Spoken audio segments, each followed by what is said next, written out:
அதாவது லக்னத்திலே மாந்தி இருந்தால் என்ன செய்யும், அதே மாதிரி ஒவ்வொரு ராசிக்குள்ளேயும் மாந்தி இருந்தால் என்ன செய்யுங்கிறது ஒரு சில விளக்கங்களை சொல்லிட்டு, அந்த மாந்தீஸ்வரர் கோயில் கும்பகோணத்தில் எல்லாமே இங்கே பக்கத்தில் ஈரோட்டுக்கு அருகில் இருக்குது.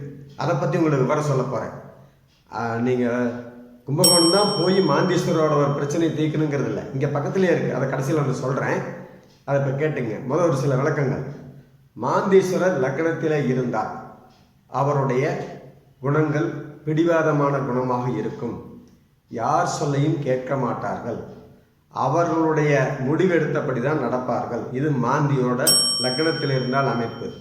தனவாக்குஸ்தானத்தில் இருந்தால் தன்னுடைய தனங்களால் பிறருக்கு உதவி செய்து தன்னை இழப்பார்கள். ஒன்று, அது எந்த லக்கணமோ அந்த லக்கணத்துக்கு 2ஆம் இடத்தை பொறுத்தது. ஒவ்வொரு